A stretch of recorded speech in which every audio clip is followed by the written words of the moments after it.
রাতের খাবার খেয়ে শোয়ার প্রস্তুতি নিচ্ছিলেন এক ব্যক্তি। এ সময় হঠাৎই শরীরে কামড় বসিয়ে দেয় সাপ। দিশা না পেয়ে উল্টো সাপকে ধরে কামড় বসিয়ে দেন ওই ব্যক্তি। পাল্টাপাল্টি কামড়ে রেলওয়ে কর্মী বেঁচে গেলেও মারা গেছে আক্রমণকারী ওই সাপটি। এই ঘটনায় রীতিমতো চাঞ্চল্য সৃষ্টি হয়েছে। স্থানীয় গণমাধ্যমে তিনি বলেন, মঙ্গলবার রাতে খাবার খাওয়ার পর ঘুমানোর সময় তাকে একটি সাপ কামড়ে দেয়। এত রাতে জঙ্গলের মধ্যে সাপের কামড় খেয়ে কি করবেন দিশাহারা হয়ে সাপটিকে ধরে দুবার কামড়ে দেন সন্তোষ লোহার নামের ওই ব্যক্তি। ধারণা করা হচ্ছে, ওই এলাকার স্থানীয়রা বিশ্বাস করেন কামড় দেওয়া সাপকে উল্টো কামড় দিলে বিষের ক্ষতিকর প্রভাব ধ্বংস হয়ে যায়, ফলে বেঁচে যেতে পারেন আক্রান্ত ব্যক্তি।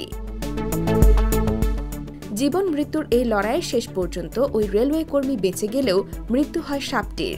চাঞ্চল্যকর এই ঘটনাটি ঘটেছে ভারতের বিহার রাজ্যে। স্থানীয় সময় শুক্রবার এক প্রতিবেদনে এই তথ্য জানিয়েছে এনডিটিভি। প্রতিবেদনে বলা হয়েছে, ভুক্তভোগী ওই ব্যক্তির নাম সন্তোষ লোহার। ৩৫ বছর বয়সী সন্তোষ বিহারের নাওয়াদার রাজৌলির এক রেলওয়ে কর্মচারী এবং তিনি রাজৌলির ঘন জঙ্গলে রেল লাইন স্থাপনকারী একটি দলের হয়ে কাজ করছিলেন। সাপে কামড় দেওয়ার পরে সহকর্মীরা তাকে দ্রুত স্থানীয় হাসপাতালে নিয়ে যান এবং সেখানে ডাক্তার সতীশ চন্দ্র সিনহা তাকে দ্রুত চিকিৎসা সেবা দেন। শারীরিক অবস্থা স্থিতিশীল বুঝে পরের দিন সকালে চিকিৎসকরা ছেড়ে দেন ওই রেলওয়ে কর্মীকে। এতে ধারণা করা হচ্ছে সাপটি বিষাক্ত ছিল না, ফলে সাপের কামড় খেয়ে সন্তোষ প্রাণে বাঁচলেও বাঁচেনি সাপটি।